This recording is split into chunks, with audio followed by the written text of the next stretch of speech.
안녕하십니까. 제69회 그들은 은밀하고 지속적이며 집요하게 박근혜 대통령을 공격해왔다. 최근 시작된 반발을 탄핵 세력은 내부 총질이라고 비난한다. 마이클 브린 전 주한 외신기자클럽 회장의 이야기입니다.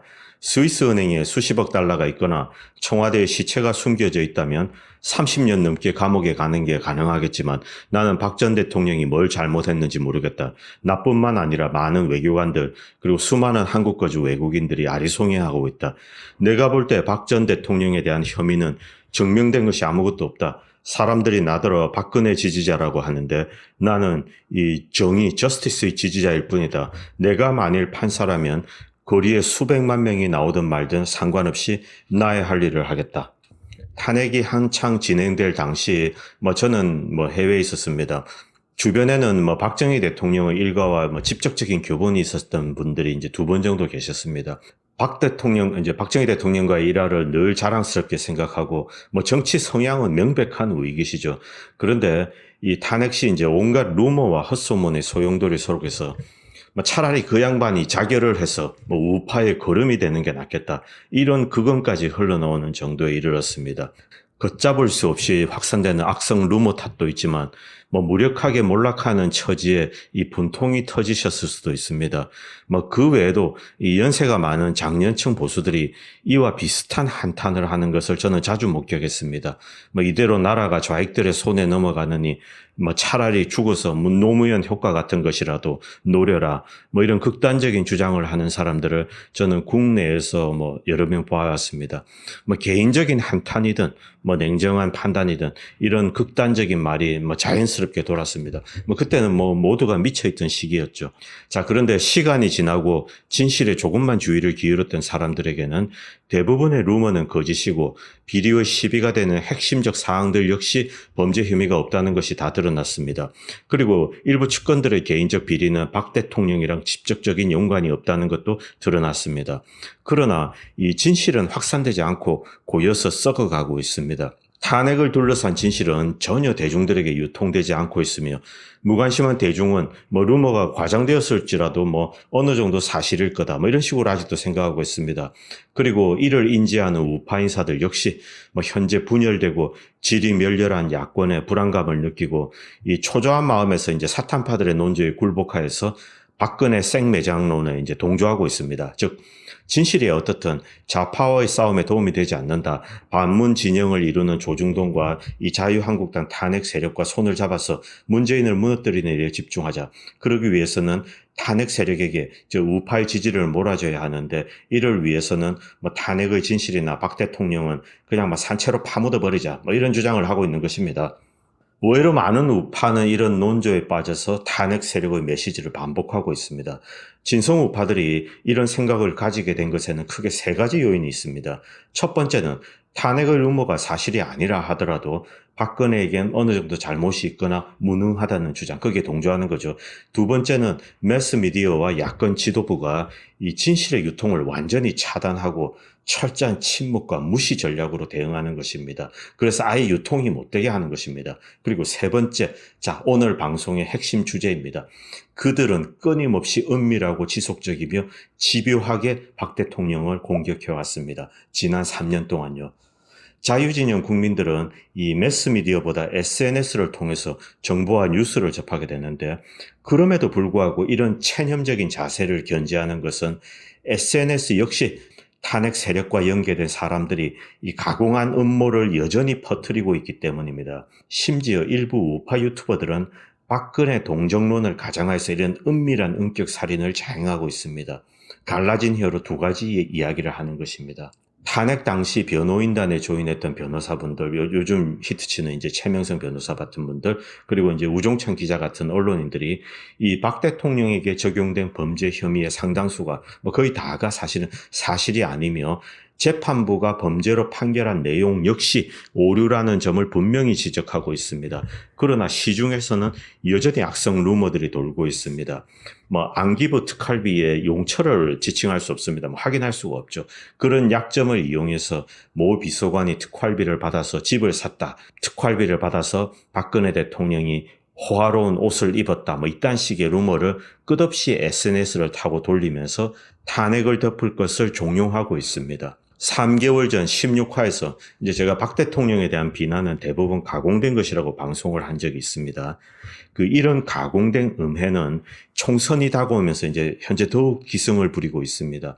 사실 어느 누구도 박 대통령이 완벽하고 뭐 결점이나 실책이 없었던 사람이라고 주장하는 사람은 아무도 없습니다. 그러나 정치적인 목적에 의해서 가공된 허위를 바로 잡아야지만이 이 탄핵의 진실을 온전히 밝히고 책임자들의 퇴진을 촉구할 수 있습니다.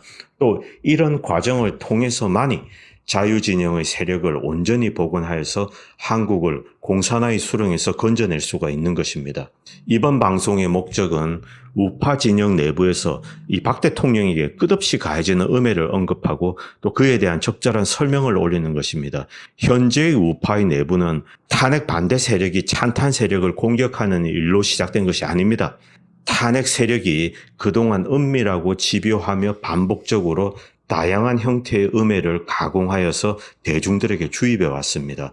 지난 3년 동안 다양한 형태의 이 음해를 지켜보면서 모든 음해를 저는 개인적이나 혹은 자발적으로 보기에는 대단히 자기적이며 반복되는 패턴이 있기 때문에 이런 생각을 하게 된 것입니다. 그리고 그 음해는 드러난 진실을 우회하여서 검증 불가능하거나 혹은 가치 판단의 영역 혹은 정치 이념의 영역에 올라간 것이라서 반박조차 여의치 않습니다.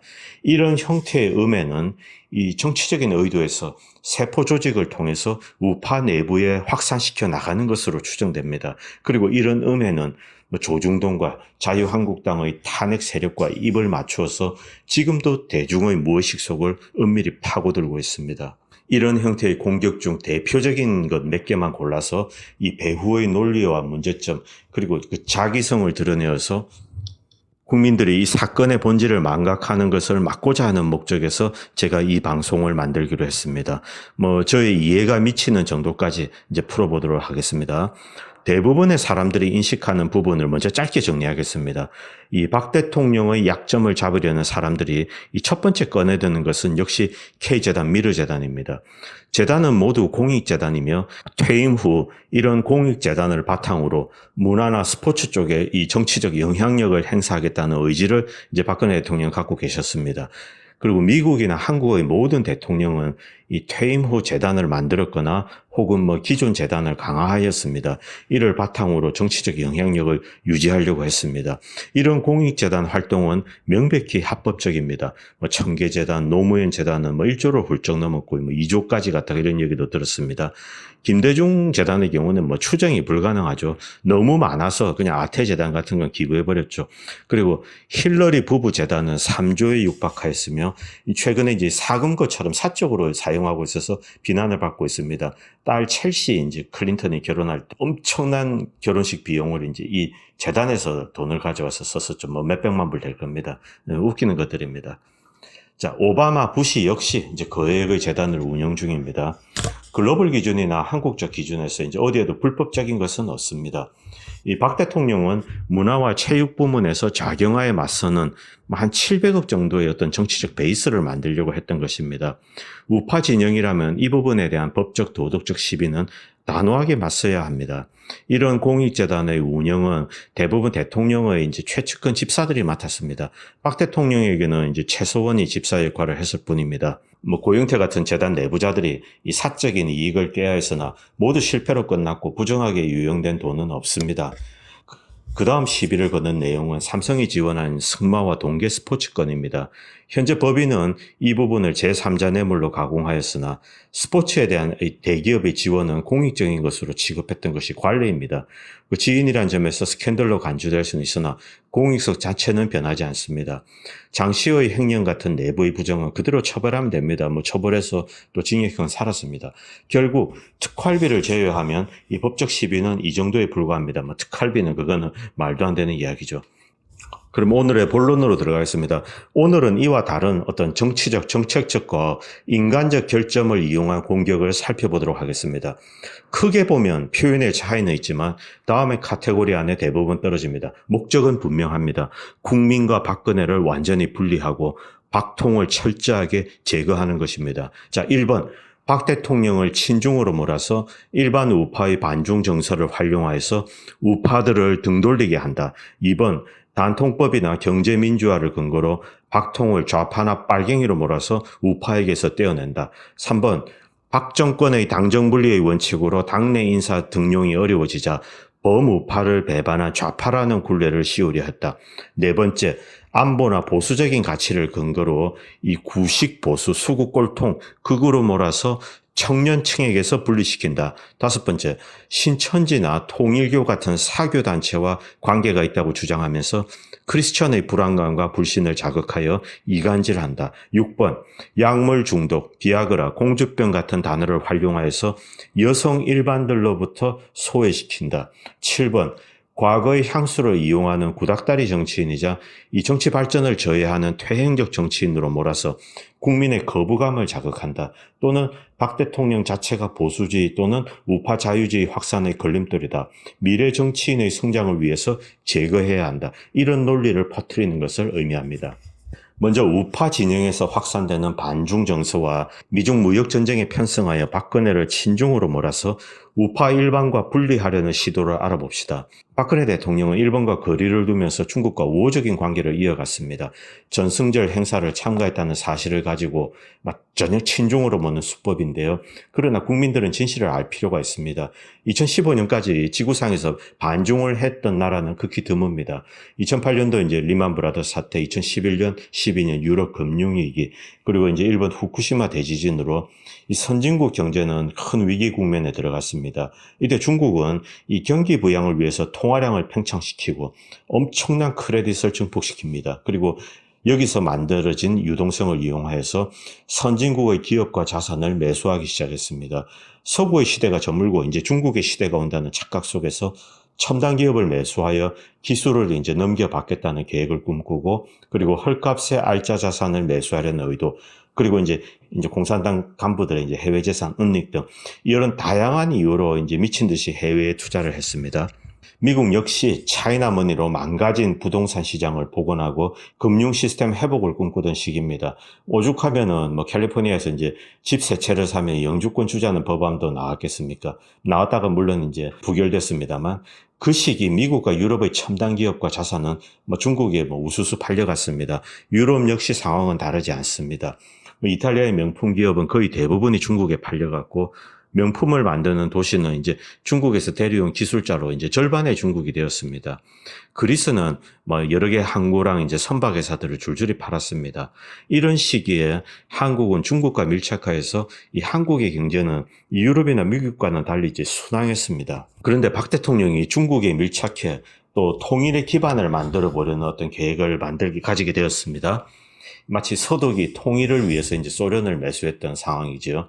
중국도 장기적으로 남한을 자신들의 편에 끌어들이려는 이런 공작에 의해서 이제 한국이 굉장히 우호적으로 대했습니다. 그러나 결국 동상이몽으로 끝났습니다. 서로 간의 이해는 충돌했고, 남한은 미국과의 동맹을 선택했습니다. 당연히 사드 배치입니다.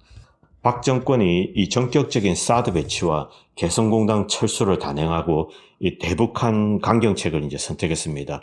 그러자 중국은 남한의 유화책을 거두고 경제 제재, 여행 제한, 한국 기업 괴롭히기 등 어떤 적대적인 기류를 만들었습니다. 그리고 물밑에서는 박근혜 정권을 무너뜨리기 위한 공작을 진행했습니다. 결국 남한 내부의 동조 세력과 함께 탄핵의 전 과정을 중국이 지원하게 됩니다. 여기서 박통을 세계 정세에 무지하고 어리석다고 비난하는 인간들은 말도 되진 않죠. 그 시기에 중국에 좀 가까웠다고 친중을 했다는 것은 어불성설입니다. 중요한 것은 그 시기에 국가의 이익과 안보를 해치는 행동을 했는가 아닌가로 판단해야 합니다. 중국은 2015년 하반기부터 외교 정책에서 드라마틱한 전환을 깨하게 됩니다.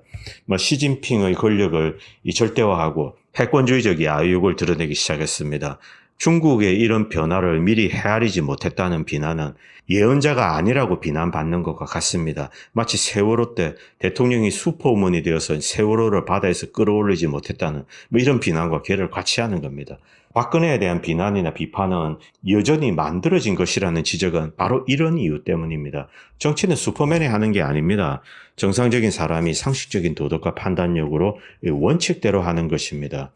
중국이 한국에 해를 끼치지 않고 또 국익에 협조적이면 가까이 하다가 만약에 어느 순간 한국을 위협한다면 그때 가서 재평가를 하면 됩니다. 그리고 스탠스를 변화시켜 나가면 되는 것입니다. 뭐 대북이든 대일본이든 대미든 모두 마찬가지입니다. 중국의 이런 극적인 전환은 별도의 주제이므로 여기에 대해서도 할 말은 많습니다만 여기에서는 제외하고 다음에 별도로 하겠습니다. 그리고 친이계 등 범여권을 등용하지 않고 당정분리의 원칙을 고수하며 전문 지식을 갖춘 테크노크라트 위주의 행정부 구성에 대해서는 여러 가지 해석이 가능합니다. 정계와 연루된 어떤 부정부패의 싹을 차단하고 정부 부분의 효율적인 구조개혁을 위해서 관료계급 위주의 인사정책을 폈다고 저는 보고 있습니다. 권력의 단물에서 소외된 자들의 외침은 당연히 무시해야죠. 간혹 잘못된 인사가 문제를 일으켰다면 그 자체로 비판을 하면 되는 것입니다. 박 정권 하에서 커다란 부정부패나 국익을 해치는 중대한 실책이 존재하지 않았다는 사실은 저는 여기서 명백히 이야기하고 싶습니다. 그리고 도서정가제 단통법, 담뱃값 인상 같은 정부의 시장 개입, 그리고 전체 세수를 증대시켜 이 복지를 확대한 점, 이것을 가지고 박근혜 대통령을 빨갱이로 모는 비판 역시 글로벌 스탠다드로부터 업처구니 없는 비판입니다. 자유시장 국가에서는 다양한 형태의 정부 개입은 존재합니다. 한국의 소득 수준에 비해서 담배와 주류의 가격이 낮아서 국민의 건강을 해친다는 것은 상식입니다. 소소한 시장 개입과 복지 정책을 이유로 이념적 좌파로 모는 행태는 무의미한 비판입니다. 잘못된 정책과 부작용은 그 나름대로 비판을 하는 것이 합리적인 대응입니다. 그리고 세율 인상을 피하고 세제개혁을 통해서 전체 세수를 끌어올리고 이 기업의 자율적인 경영과 경쟁을 지원하여서 소득 증가에 비례한 세수 증가를 통해서 이 복지 재원을 조달하고 또 복지 수요와 자유시장 경제의 어떤 밸런스를 추구하는 정책을 이 빨갱이로 몰아가는 형태 역시 의도적인 음해에 지나지 않습니다. 박 정권에게 이 경제 민주화는 독점적이거나 우월적 지위를 활용하여서 시장의 경쟁을 제한하는 대기업에 대한 규제를 의미하는 것입니다. 이는 오히려 자유로운 경쟁을 보호하려는 우파적인 정책일 뿐입니다. 그러나 이것을 좌파의 낙인으로 이용하는 부류들이 여전히 존재합니다. 일군의 우파는 미국과 불협화음이 있었다, 싱크로나이즈가 잘 안 됐다, 사실입니다. 박 정권을 이런 이유로 박 정권을 비판합니다. 중국이 경도되었다는 것은 터무니없는 사실입니다. 이는 우리가 당시 오바마 정권의 성격을 이해할 필요가 있습니다. 오바마는 일종의 꼭두가시 정권입니다.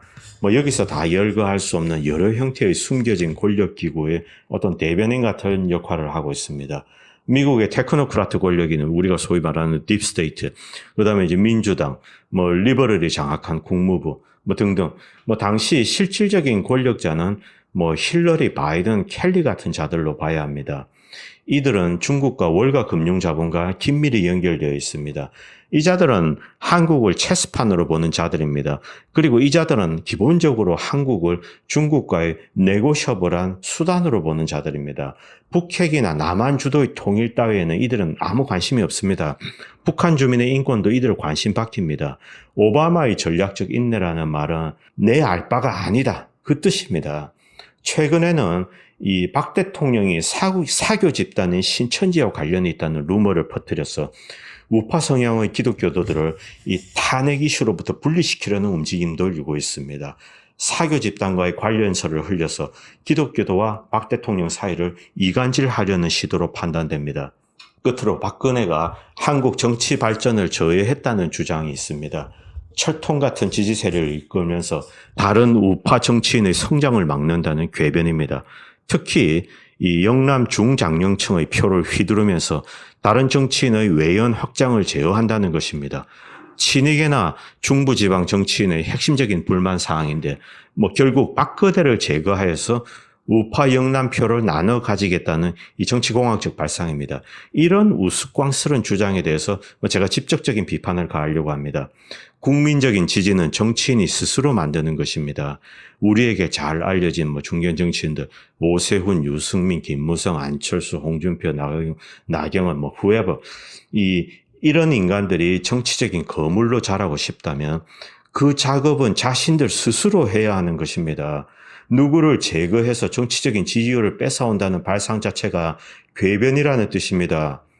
허허벌판에 섰던 트럼프와 마크롱은 전국을 돌면서 초인적인 체력으로 각종 연설을 하면서 국민들을 설득해 나갔습니다.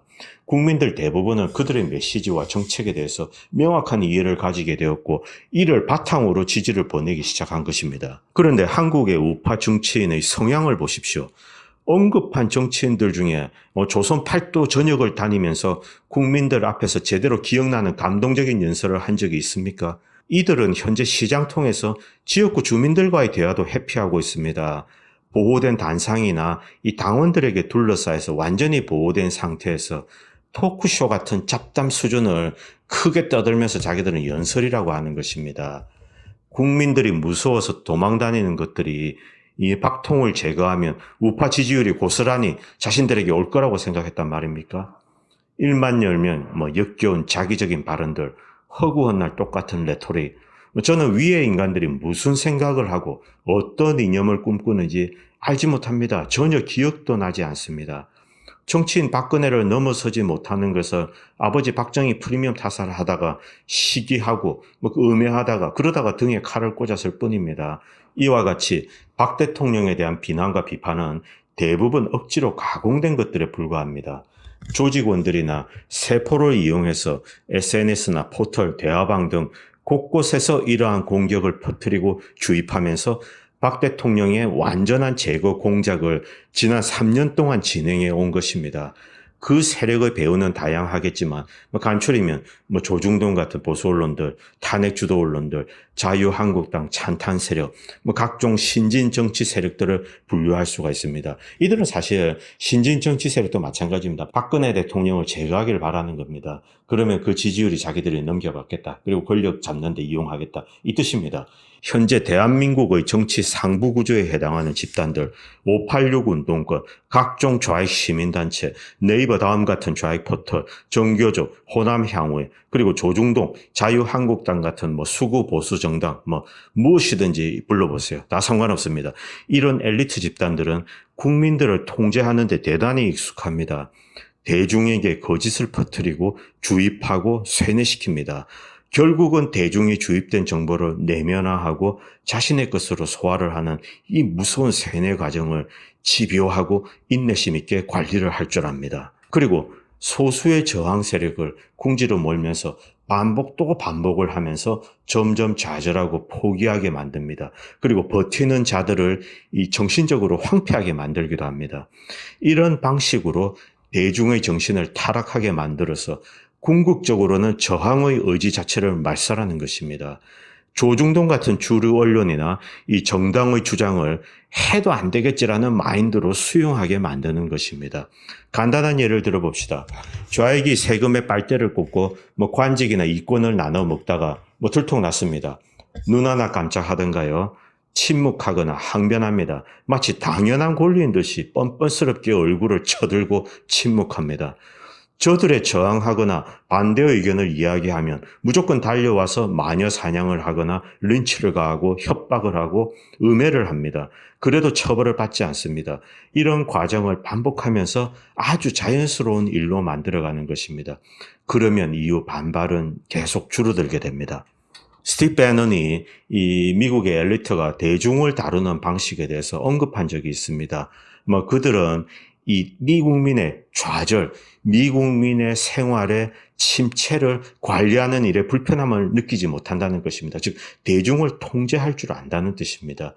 지배 엘리트 계층의 이 대중 통제력의 정도와 이 방법론을 과소평가해서는 안 됩니다. 데드라인이 없습니다. 인내심을 가지고 집요하고 지속적이며 반복적으로 대중을 무력화시킵니다.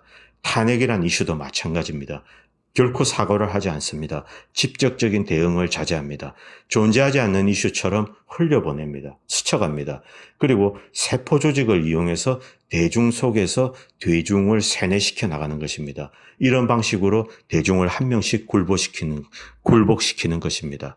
찬탄 세력의 의도, 즉 온전히 틀린 내용을 확고한 사실로 조작해가는 과정이 거의 성공하는 듯 보였습니다. 자, 3년이 지났습니다. 그런데 전혀 예상치 못하는 일이 발생했습니다. 이런 은밀한 공격에 하나, 둘 저항하는 자들이 늘어나기 시작한 것입니다. 이곳에서 저곳에서 이들은 포괄적 세뇌의 본능적인 방어망을 형성하면서 자신들끼리 연대를 하기 시작했습니다. 자신들만의 네트워크를 만들고 부족하나마 정보들을 교류하면서 진실을 알려가고 매스미디어에 저항하기 시작한 것입니다. 대중에게는 새로운 무기가 생겼습니다. 엘리트에 저항하는 방법을 깨달아가기 시작한 것입니다. 자주 쓰는 표현이지만 대중을 선동하여서 지배 올로기의 이 주입에 저항하는 것입니다. 매스미디어를 압도하는 이 네트워크화된 정보망을 이용하여서 저들의 선전수단을 하나씩 무력화시켜 나가는 것입니다. 이를 통해서 코어 밸류, 핵심 가치를 되찾는 것입니다.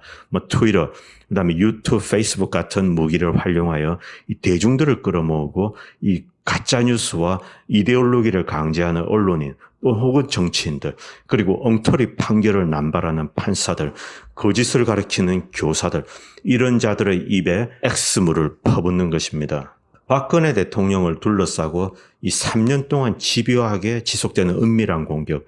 우리가 이것에 집착하는 이유는 그 상징성 때문에 있습니다. 이는 개인적인 운명이랑 상관이 없습니다. 이 사건 속에는 이 엘리트 계급의 집요한 공작이 총체적으로 작동하고 있기 때문입니다. 이를 파괴하는 것은 그 배후 전체에게 심대한 타격을 주는 결과를 만들 수가 있습니다. 흔히 탄핵 반대 세력에게 우파 내부 총질을 한다는 비판이 쏟아지고 있습니다. 물론 저도 그런 비판을 받고 있습니다. 물론 이 비판 역시 가공된 것입니다. 저희들의 이런 저항은 오래된 것이 아닙니다. 저들은 3년을 넘게 시체에 흙을 붓고 돌을 올리고 시멘트로 공구리를 쳐왔습니다. 탄핵 반대 세력의 저항은 이런 공격에 대해서 제대로 된 반격을 가하기 시작한 것에 지나지 않습니다. 우파 내부 총질을 시작한 자들은 사기 탄핵파 저들입니다. 중국과 북한 이슈는 결국 미국이 해결해야 하는 미국의 숙제입니다. 한국민이 해결해야 할 일은 이 문정권을 타도하고 올바른 민주주의를 대변하는 정치 세력이 권력을 잡도록 하는 것입니다. 미국이 한국민에게 요청하는 것은 우리 내부의 민주주의를 한국민의 손으로 달성하라, 이것입니다. 탄핵을 바로잡아서 진실을 세우고 사익을 위해서 국익을 파는 수구 기득권 세력을 퇴출시키고 친중 친북 세력에 맞서는 강력한 우파 정치 세력을 육성하는 것은 바로 한국민들의 숙제이자 몫입니다. 감사합니다. 다음 편에서는 지금 중국 이슈가 급한데요. 중국 경제에 대해서 좀 돌아보도록 하겠습니다. 그리고 그 다음에는 트럼프에 관련돼서 오늘과 비슷한 일을 얘기를 하도록 하겠습니다. 왜 한국의 보수 세력이 트럼프를 공격하는가? 거기에 대해서 제가 말씀을 드리도록 하겠습니다. 감사합니다. 다음 편에서 뵙도록 하겠습니다.